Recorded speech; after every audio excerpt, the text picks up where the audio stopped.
E para a gente entender um pouquinho mais sobre esse assunto, eu convido agora ao nosso programa o Renato Chiapim, ele que é especialista em direito corporativo. Renato, muito obrigada pela participação, seja muito bem-vindo. Obrigado, Gabriela. Boa tarde. Boa tarde a todos. Já começo te perguntando, então, como que funcionaria na prática essa decisão de Flávio Dino? A decisão que foi dada no dia de hoje pelo ministro Dino, ela é só um complemento da decisão que foi dada no dia de ontem. E ela não inova, ela não traz nada de diferente do que a própria Constituição traz e é um entendimento que já é reiterado pelas decisões sucessivas do STF em outras matérias semelhantes. A Constituição brasileira ela é bastante robusta a proteger a própria jurisdição e a soberania do país, de modo que ela garante que decisões emanadas por órgãos jurisdicionais estrangeiros, ou seja, por tribunais que estão localizados em outros países e que só julgam questões que se referem àquele país, elas somente serão aplicadas no Brasil depois de passar pelo crivo do Poder Judiciário brasileiro, onde vai ser avaliado se essa decisão cumpriu todos os requisitos que ela deveria ter cumprido e, principalmente, se ela se enquadra com a nossa Constituição.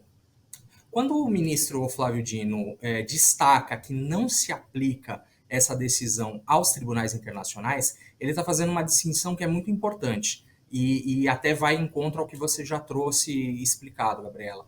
Os tribunais internacionais são órgãos que reúnem vários países que voluntariamente aderem àquela jurisdição, ou seja, eles, por meio de um ato feito pelo próprio Poder Legislativo, assumem que as decisões daquele tribunal vão se aplicar sim dentro do nosso país. É o caso do Tribunal Penal Internacional, por exemplo, da Corte Interamericana de Direitos Humanos e outros tribunais e órgãos que têm essa chamada jurisdição internacional. De modo que faz com que esses órgãos componham uma comunidade internacional.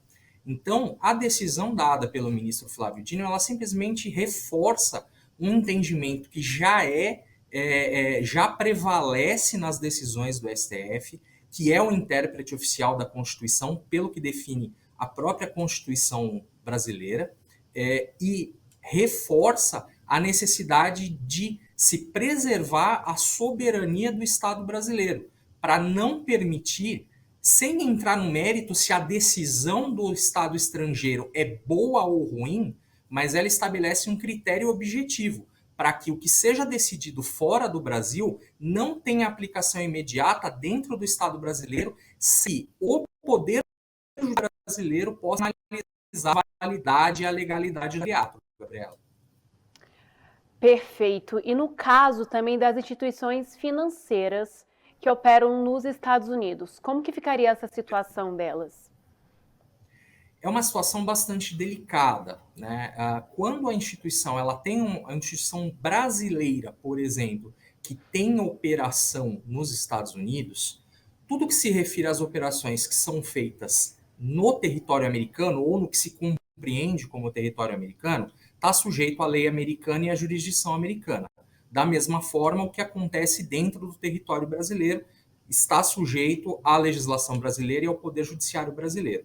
O fato é que, independentemente de se tratar de instituições bancárias nacionais ou internacionais, o, o que foi definido pelo ministro Flávio Dino é que não há possibilidade de aplicação imediata de qualquer decisão americana que determine restrições de direitos ou qualquer conduta contra qualquer pessoa, de novo, independentemente de contra quem se defina qualquer questão, mas por uma questão de preservação. Então, na prática, o que as instituições bancárias vão acabar fazendo? Avaliando internamente, considerando as suas bases de operação, se eventualmente aquela pessoa que foi comprometida por uma decisão emanada por um tribunal internacional que proíba, por exemplo, que se façam negócios com aquela pessoa ou que aquela instituição bancária atenda àquela pessoa de qualquer maneira,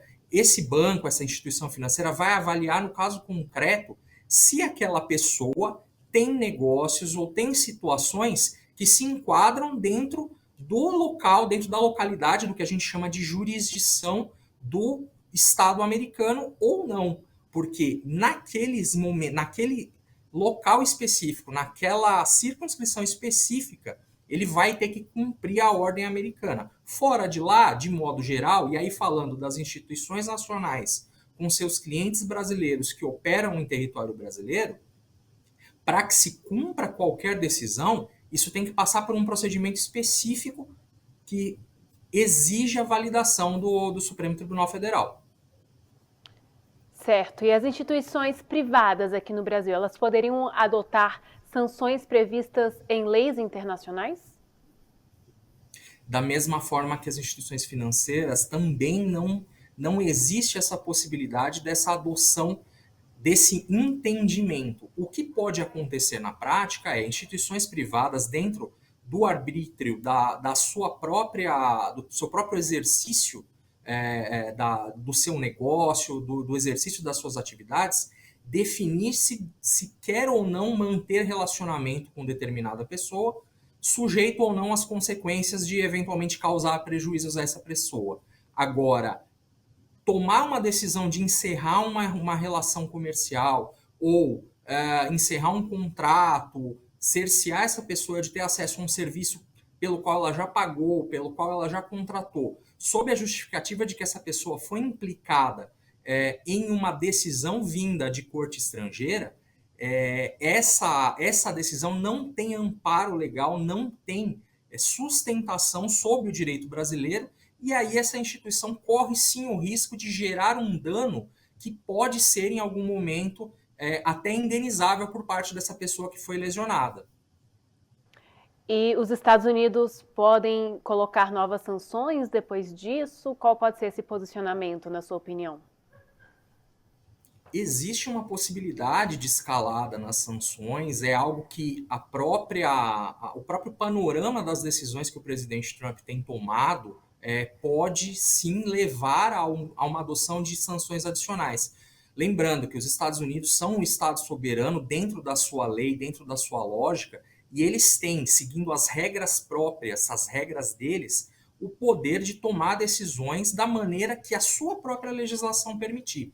Então, se em algum momento o Poder Judiciário americano validar os atos que estão sendo tomados pelo presidente Trump no âmbito do comércio internacional, tanto quanto no âmbito da adoção de medidas contra pessoas específicas, dentro da jurisdição americana, isso vai ter validade.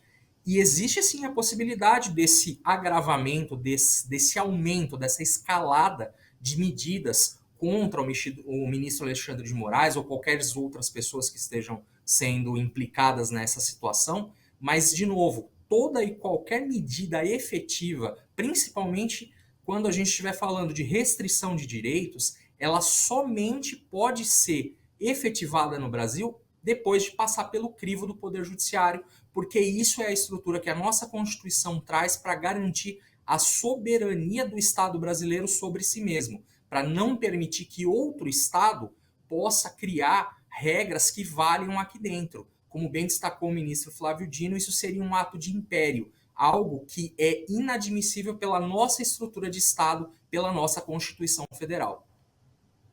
E isso já é previsto em outros países também, né, Renato? Você tem alguns exemplos de países que já fazem também essa proteção mais jurídica? Sim, Gabriela. A maioria dos estados constituídos sob o modelo federativo, que no Ocidente são a maioria, adotam esse mesmo entendimento e essa mesma prática de proteção da própria soberania por meio da garantia da jurisdição.